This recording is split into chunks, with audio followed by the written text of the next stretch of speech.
Take a moment to think about your favorite screen heroes and why you like them. Are they brave? For Frodo. Charismatic? Badass? Yippee-ki-yay, motherfucker. I love a hero that can drop a killer one-liner as much as the next guy, but I'm afraid the general trend of charismatic, action-driven heroes puts one of my favorite types of heroes under the radar. A type of hero who has to wait, and for the most part, do nothing. We all enjoy seeing our heroes taking steps towards achieving their goals. We love to see them in action. But this type of hero is the opposite of that. They're actually inactive. While that might sound boring, especially in a time where the audience demands fast-paced entertainment, doing nothing is precisely what makes this hero compelling, as their greatest asset lies in being restrained. I can't pool funds the way I used to. They're watching me now. They're watching everyone. This is different. They're everywhere. I feel under siege. This moment here captures what it means to be a restrained hero. In how Senator Mon Mothma is introduced to us, we immediately get a sense of the pressure she is under. Interestingly, Luthen is alert to the danger, but comes off as almost unfazed by it. They're watching me now. They're watching everyone. While Mon is genuinely scared. This is different. They're everywhere. And this obvious fear is one of the qualities that makes our restrained hero so fascinating. Look at this.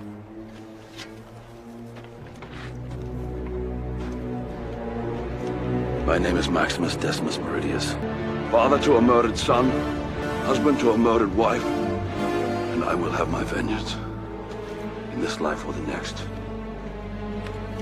Perhaps the most iconic hero moment in cinema history, but it's something a restrained hero would never do. It's rash, somewhat aggressive, and not that well thought through. Yes, it's a big moment for Maximus, but he doesn't fully consider the extent of how Commodus might react here. And even if he does, it is clear that Maximus has the courage to take this action, even if it meant dying on the spot. We see more of this type of classical heroism, and it's not that I mind it. I mean, some of them are my favorite all-time characters. It's just, I also really enjoy what a character like Lucilla has to offer. If only you had been born a man. What a Caesar you would have made. She is within arm's reach of the villain, making her more vulnerable than anyone else.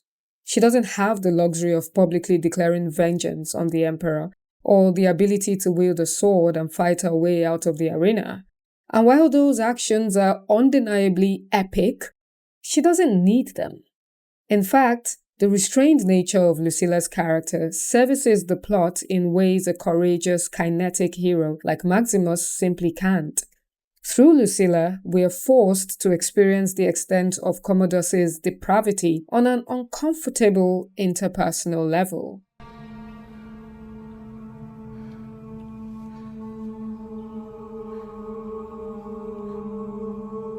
We see a different kind of courage here.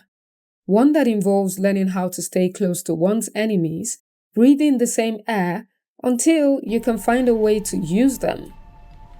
I have been living in a prison of fear every day because my son is heir to the throne. You see it in how she handles Commodus right at the start of the movie. We instantly notice her wisdom here. He's going to announce it. He will name me. The first thing I shall do is honor him with games worthy of his majesty. For now, the first thing I shall do is have a hot bath. She makes light of the conversation, even as a power-hungry Commodus revels in the prospect of their father's death. She places herself almost like a background prop, feigning that she has no stakes in the political transfer of power. That way, she ensures that Commodus doesn't see her as a threat. This is the art of the restrained hero. If the active hero is the sword that strikes, The restrained hero is the shield that endures. And to understand them, we have to look at where they live. Both Lucilla in Gladiator and Mon Mothma in Andor are women of immense status. Yet they are trapped in something of a gilded cage. They deal with petulant, dangerous men, not with violence, but with impeccable manners and soft voices. Just as Mon Mothma fights the Empire while hosting dinner parties, I always forget you're Chandlern at heart. And I always forget how sweet you are when you're looking for votes. Lucilla fights Commodus while sitting in the Imperial box. They both use protocol as armor. This is a character approach that is sadly disappearing, especially in female characters. In an attempt to deconstruct the past damsel in distress portrayal of women on screen and make them appear strong or badass, this is a strength that is rarely allowed. Well, to me, it's a real shame because strength presents itself in different forms. A character may be strong, but sometimes they should be allowed to just breathe. Like in this scene where Mon Mothma secures a moment of silence. This is the only time the mask drops. The framing here is intimate. It puts us in their shoes. In these quiet moments, we realize that their heroism is defined not by what they do, but by what they withhold. Unlike the traditional hero who changes the world through force or open rebellion, the restrained hero exists almost in a state of paralysis. So terribly sorry. Their heroism is found in their patience. It brings to mind Bruce Lee's philosophy of being like water. You put water into a cup, it becomes the cup. Mon and Lucilla are the embodiment of this. They take the shape of the cup in order to survive, whether that is the treacherous court of Commodus or the hostile social circles of Coruscant. Contrast this with Maximus, who is the rock that tries to smash the cup, or Luthen, who takes decisive, jagged actions from the shadows, or even Andor, who revolts and kills to survive. The restrained hero plays the long game. They are acutely aware that one slip, one premature action, leads to death. And not just for them. People will suffer. They're motivated by the fear of losing the innocents they protect. For Lucilla, it is Lucius, her son. For Mon Mothma, it is the citizens of the galaxy and her own crumbling family. The psychology of these characters tells it all. Fear as wisdom. Before we continue, let me just say, why be a guest instead of a housemate? A Mindhouse housemate. I really like giving each video the best production quality I can with my limited resources. So, if you enjoy my work, do consider supporting my channel by gifting me a membership on Patreon or right here on YouTube. It will help a lot with maintaining and improving the quality of my essays. Link is in the description and pinned comment. Also, there you will find exclusive video segments that provide more insights into my mind, available for free on Patreon and to channel members on YouTube. Thanks for listening, and I trust we will meet in the Mindhouse. Now let's get back to it. The psychology of these characters tells it all. Fear as wisdom. I'm starting to think we're in over our heads. It's easy to mistake their inaction for cowardice, but look closer. It is awareness. Maximus defies Commodus because he has accepted death. He really has nothing left to lose. Lucilla submits because she refuses to let her son die. Plus, her careful handling of Commodus might be the only thing left to stop him from destroying Rome. For now. Luthen wants the rebellion to take actions that anger the Empire into overreacting. That's the plan. He wants to accelerate the chaos. Mon, however, wants to slow things down. She stays hidden because she fears the suffering that comes with the Empire tightening its grip.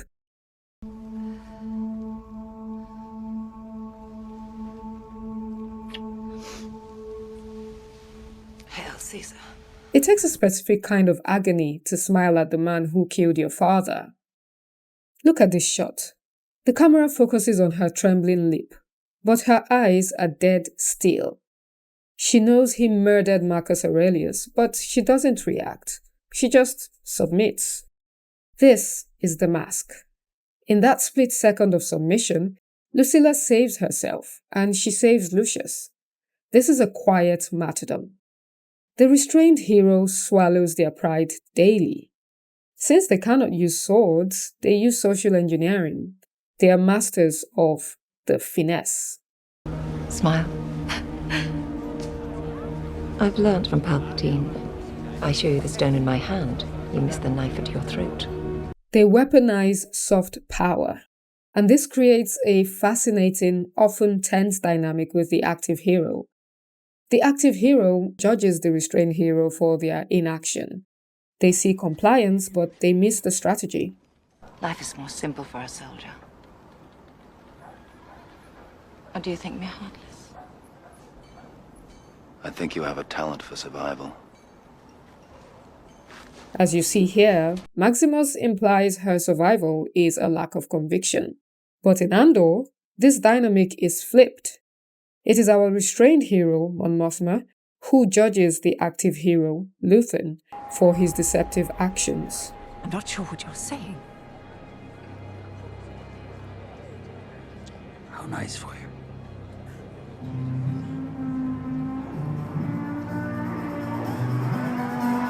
Yet, despite this judgment, they need each other.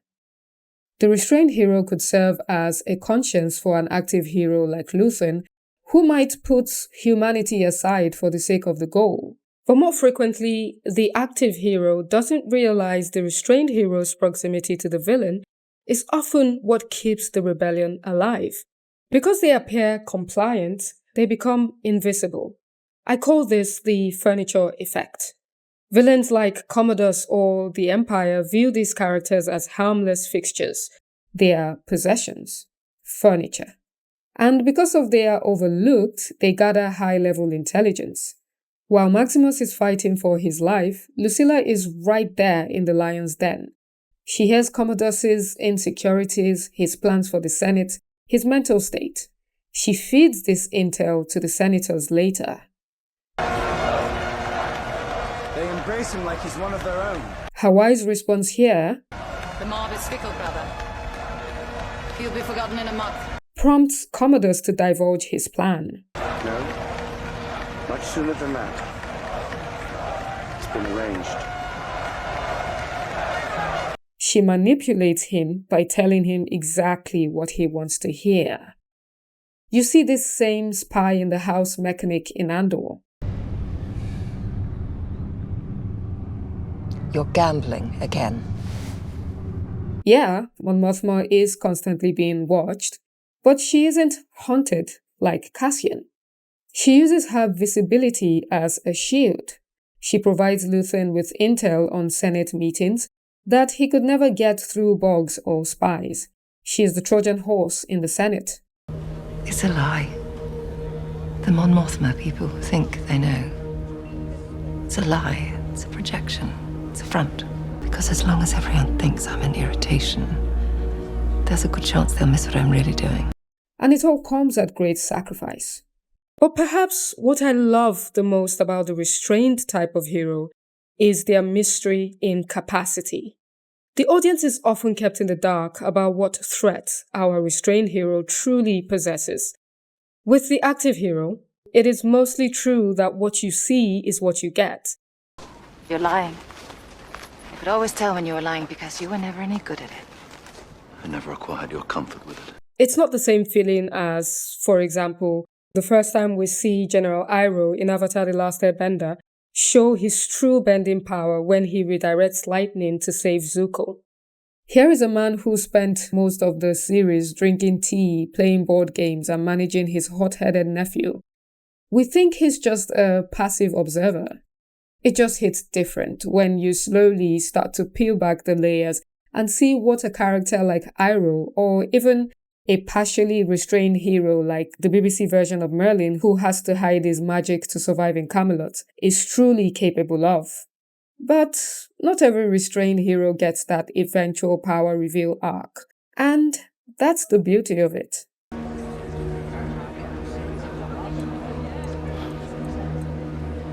Please say something. In Andor, Mon Mothma is slowly stripped of everything. She is blackmailed and cornered. She has to give her daughter away to a loveless marriage to cover the financial tracks of the rebellion, and Tay's betrayal needs no further explanation. This is her battlefield, and it's a battle of sacrifice. It might not be physical, but it is bloody. How much can she take? How much of herself will she carve away? But we all know where this leads. They want her to make a speech. They want her coming in with a Yavin escort. They want to rewrite the story. We need it broadcast as far as possible. We know she eventually becomes the leader of the Rebel Alliance. It's not gunslingers like Andor or shadow operators like Luthen who must give the speech that lights the fire of the rebellion. The monster Eve helped create. The monster who will come for us all soon enough. Is Emperor Palpatine. It has to be Mon Mothma. This is the moment the restrained hero becomes free. The moment the water breaks the cup. To be clear, it's not like other types of heroes do not also possess a restrained quality to them. They do.